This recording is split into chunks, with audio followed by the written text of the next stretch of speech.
Part 2 of Watch as Eric Cartman shuts down these woke liberal students. Oh my God! What? During that one forum, bago ako umalis, may isang estudyante na nagsabi sa akin, alis, komunista.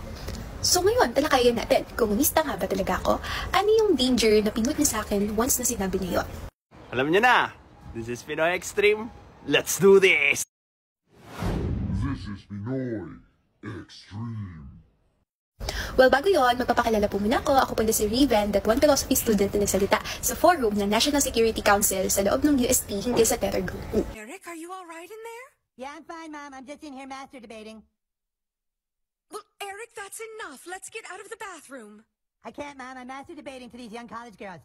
That's very naughty, Eric. Stop it. And ngayon, i-explain lang natin, no, ano ba yung red tagging? Kung ano ba yung komunista, bakit nga ba delikado mabansagan ng pagiging communist dito sa Pilipinas? Well, kung isa-search natin, no, basically yung red tagging, ito yung pag-label ng government or ng any state actor, state forces, no, sa mga individuals, mapa-aktivista ka man, mapa-journalist ka man, or kahit simpleng mamamayan ka lang, pag-label sa'yo bilang terorista or bilang mga komunista, NPA, or part ng mga leftist group. Dahil yung iti-take note po natin, no, dito sa Pilipinas, yung government natin, kino-consider niya yung CPP, NPA, NDF bilang terorista. Now, have you asked yourself why the government treat the CPP, NPA, NDF as a terroristic groups? Sige nga, I mean, you have the critical thinking, di ba? So, have you even tried to research or ask other people aside from the groups that are supporting the CPP, NPA, NDF kung bakit tinuturing ng gobyerno na terorista yung grupo na yan? Kasi kung hindi, well, you are not being critical about it. You are just being biased about the groups that you are belonging.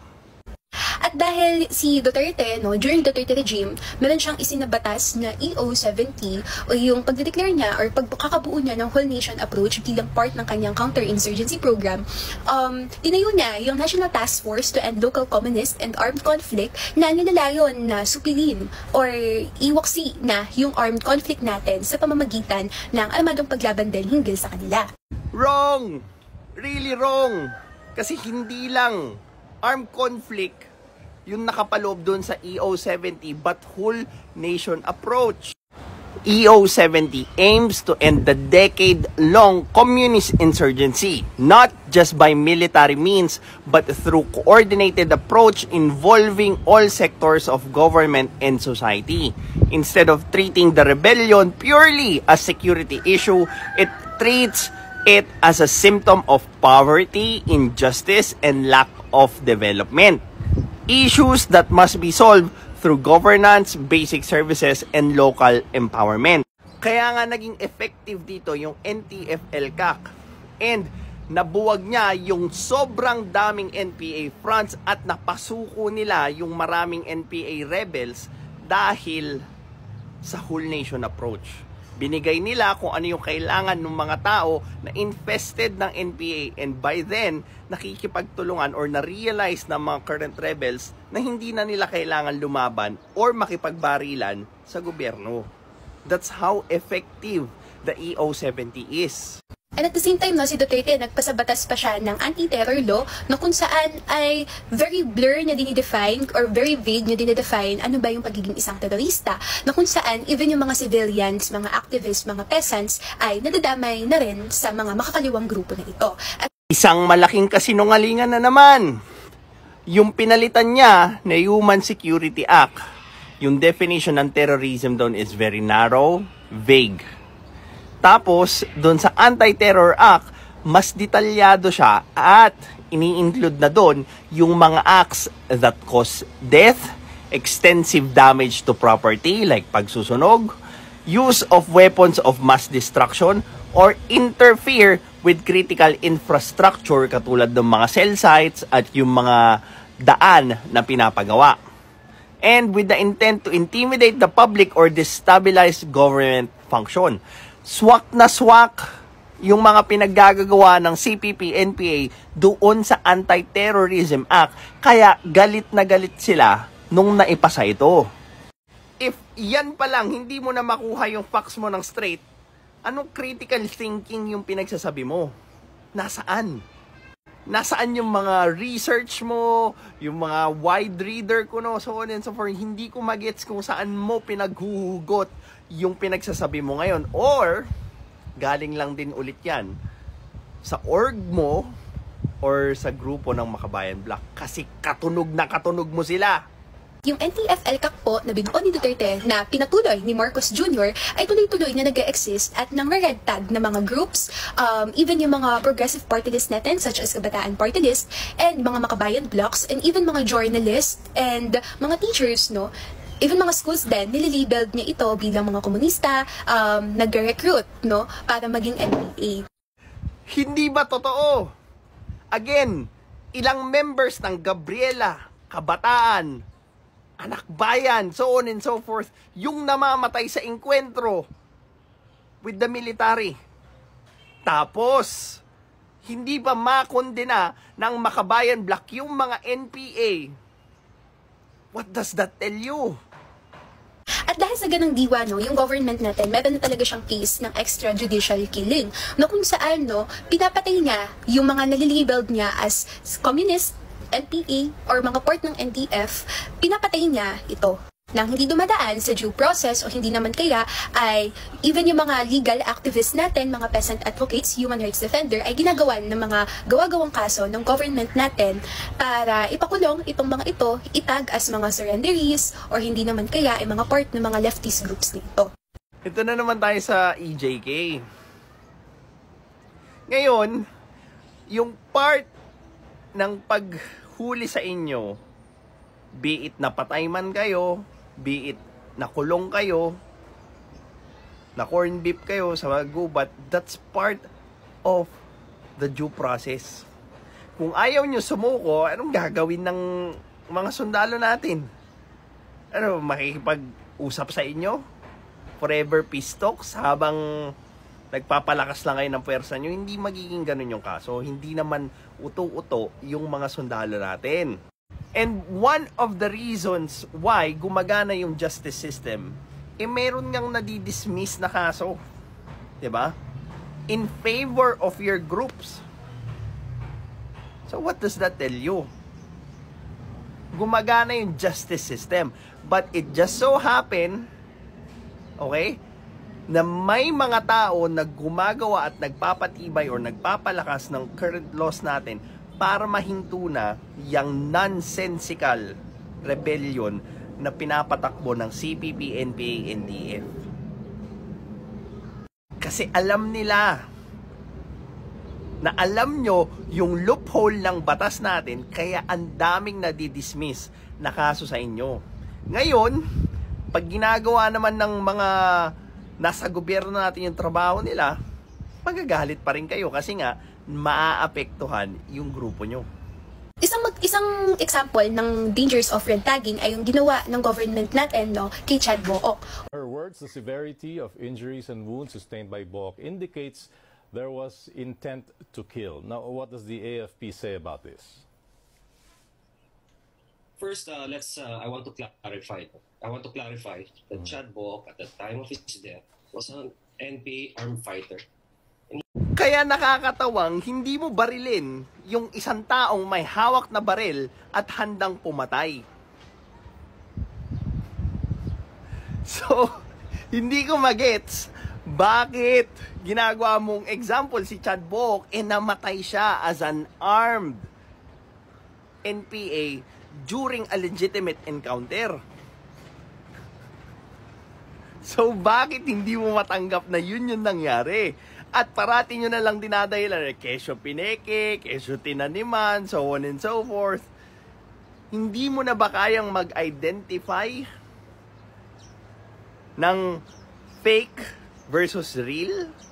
Well, first of all, si Chad Book po ay UP graduate, no? At teacher siya sa Lumad School. Yung Lumad School ay isa siyang alternative school ng indigenous people ng mga lumad, na kung saan tinuturuan sila magbasa, magsulat, lalo na yung mga indigenous people doon o yung mga lumad ay #1 victim ng land grabbing and ng pasismo sa countryside natin mula sa mga militar.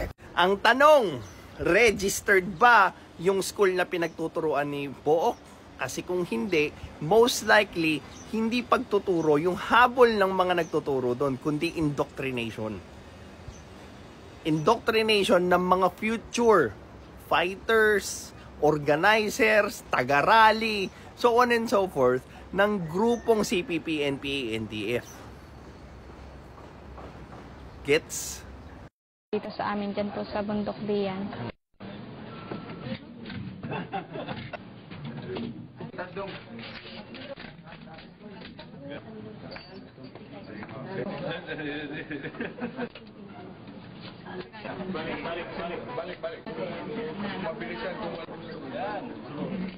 Nakita niyo yung ginagawa ng bata? It's a full strip of M16. Naalala ko nung bata ako, pinaglaruan ko yung magazine nung pulis kong pinsan. Nagtanggal ako ng siguro 2 bala, so on and so forth. Kasi sobrang curious ako nun eh. Nung ibabalik ko na yung bala, hindi ko alam kung paano ibalik sa magazine yung bala. So, ganun kahirap para sa isang bata yung magkaroon ng idea sa isang barel, lalo na hindi ka trained.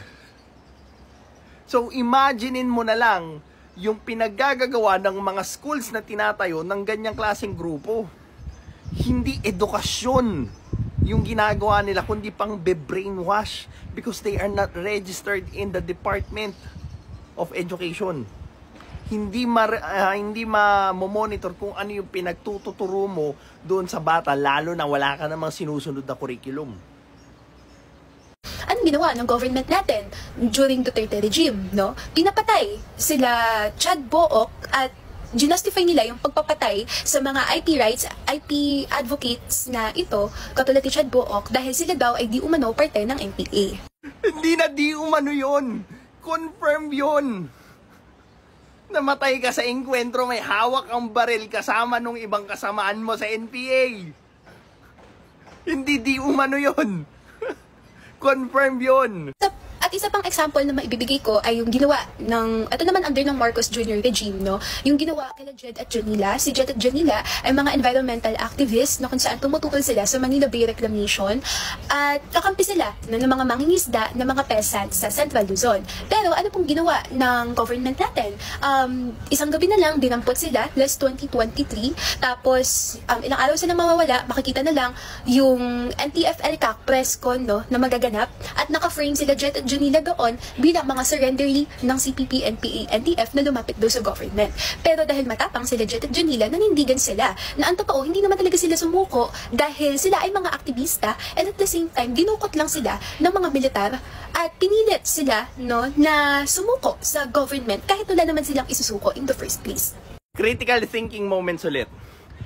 Napansin nyo ba kung ano-anong grupo yung present tuwing may nahuhuli na ganyang klaseng aktivista at sinasabi nilang inosente sila, so on and so forth? Yan na yung pinakapamigay na clue.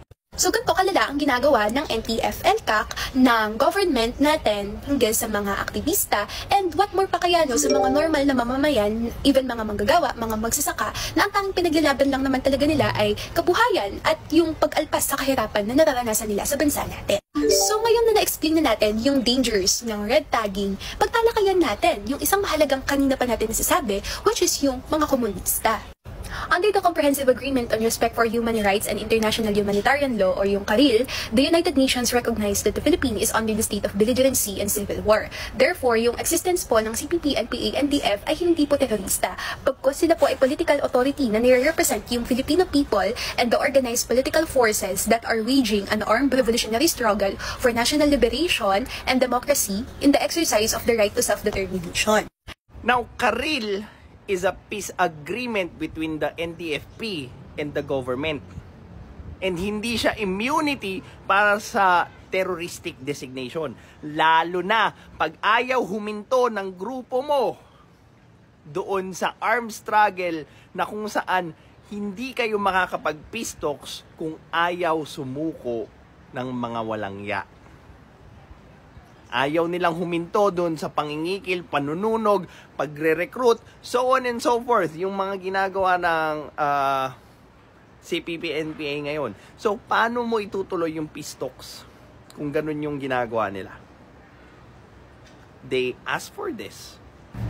Ito yung ilan sa listahan ng mga bansang nagdeklara ng pagiging terorista ng CPP-NPA, NDF. And kung tatalakayan natin yung history ng emergence nila, kung bakit ba umusbong yung CPP-NPA, ay dahil sa nilalabanan nila yung poverty, yung oppression, ibagsak yung gobyerno na nagsisilbi lang naman sa ruling classes at sa interes ng US IMPE. At yung goal talaga nila ay mag-build ng isang society na kung saan pinamumunuan ito ng mga manggagawa at ng mga magsasaka na siyang pinakasinasamantala sa lipunan natin. Which is kagaguhan. Diba? Kung sinasabi mong nilalabanan nila yung poverty, nakita mo ba yung mga bansang nag-adapt ng communism style of government? Nasaan sila ngayon? Ayun, bagsak, lugmok. Diba? So, doon pa lang sa sinabi mo, sa kinilim mo, hindi na totoo. Diba? Well, puwera doon sa gusto lang nilang palitan yung gobyerno at maghari naman sila or sila yung maghari. Yun, I do believe that. Pero yung sabihin mo para pagharian ng mga manggagawa, kalokohan yun. Kahit ka sa USSR, hindi nasunod yung ganung bagay eh. Which is, wala ka na, may makikita ka pa bang very communistic country aside from, diba, wala. So, ang core idea ng communism is that they believe that all property, industries, and resources should be owned collectively, not by individuals or private companies, with the goal of creating a classless society where everyone shares equally in wealth and in power. Well, in theory, ayaw nila ng may mayaman at may mahirap, may private ownership, exploitation ng workers by the capitalists, and in reality, it does not work. Kasi sa ganyang klaseng setup ng society, tinatanggalan mo yung reward system na kung saan binibigyan mo ng mas mataas na reward yung tao base sa kung ano yung resulta ng trabaho nila. Ngayon, kung aalisin mo yon, bakit pa magsisikap ang isang tao kung pantay-pantay lang din naman pala yung makukuha natin? Imagine magkaiba kayo ng binuhos na effort, ng oras, ng paghihirap, pero yung gusto nilang mangyari, ipamahagi mo yung bunga ng pinaghirapan mo sa ibang tao kahit na yung ibang tao ipabanjing-banjing lang. That's the effect of a communist society. Kaya hindi sila magpa-progress because they never put into considerations yung effort ng individual sa kung ano yung gusto nilang marating. Ayan po yung mga tinatawag ng government natin na mga terorista, mga manggagawa at mga magsasaka na lumalaban o tumatangan ng armadong pakikibaka para igiit yung kanilang karapatan dito sa isang sistemang araw-araw silang pinapatay. Isa sa pinaglalaban nila ay ang pagkakaroon ng tunay na reforma sa lupa. Pero sa mga peace talks, yun din po yung mga isa sa mga daladala nila. Pero anong ginagawa ng government natin? Imbis na ibigay yung pangangailangan ng group na ito kung ano ba yung root cause ng armed conflict, ang ginagawa lang ng government natin ay mga counter-insurgency program, mga militar na nilalayong patayin at ubusin sila. At dito ma-expose na natin na yung existence ng NTF-ELCAC, yung program na supposedly nag-end ng insurgency, pero sa totoong buhay, ano ba yung ginagawa nila? Red tagging na walang konkretong solusyon sa kahirapan at injustices na siyang root cause ng armed conflict dito sa Pilipinas. Ginagawang excuse ng mga grupo na to yung kahirapan para ipagpatuloy yung armed conflict, which is hindi naman dapat.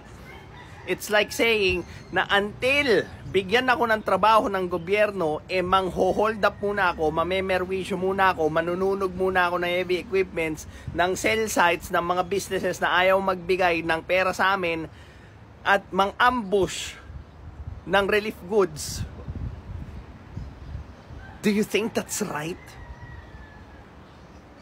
Diba? Tama ba yung ganong klaseng mindset? But I want to be clear, no? I'm not part of this group. Pero kung naragtag ka man, pagkus huwag tayong maging defensive. Ibalik natin sa kanilang tanong, bakit nga ba may NPA? Hindi ka kabilang pero pinagtatanggol mo sila. Weird! Di ba? Ngayon, again, You are asking the wrong question here. It's not bakit may sumasali sa NPA. Kasi nga, again, yung dahilan ng pagsali nila malayo sa kung ano yung ginagawa nila ngayon. Kung naloko man sila, katulad mo, ang tingin sa CPP, NPA, NDF para sa mahihirap, pero in truth, isa sila sa mga dahilan kung bakit mahirap yung lugar nila, kung bakit walang progreso, bakit walang infrastructure, bakit walang signal, bakit walang businesses na nagtatayo sa kanila. Ba't hindi mo sisihin yung mga activities ng terroristic group na CPP, NPA, NDF? Critical thinking, te. Bakit nga ba may komunista? Bakit hindi nilulutas ng gobyerno ang root cause ng armed conflict dito sa Pilipinas? At ibaling din natin ang question na sino nga ba talaga ang totoong terorista? Ang mga manggagawa at mga magsasaka, ang mga Pilipinong api na tumangal ng armas dahil sa injustices at kahirapan na nararanasan nila sa bansa natin? O yung government natin na nagsisilbi lamang sa mga iilan? Again, this is a crappy statement. It's justifying bad deeds. Dahil lang sa current situation mo, instead of doing the right thing, habang hinihintay mo yung solusyon doon sa problema mo. Again, tama ba na gumawa ka ng mali ng terroristic acts dahil lang sa hindi ka nabigyan ng lupa, dahil lang sa wala kang trabaho, dahil lang sa hindi mo nakuha yung gusto mo? Peperwisyuhin mo na yung ibang tao dahil lang sa hindi ka napagbigyan. Yan ba yung mindset nyo? Well, this is Pinoy Extreme. Have a good day.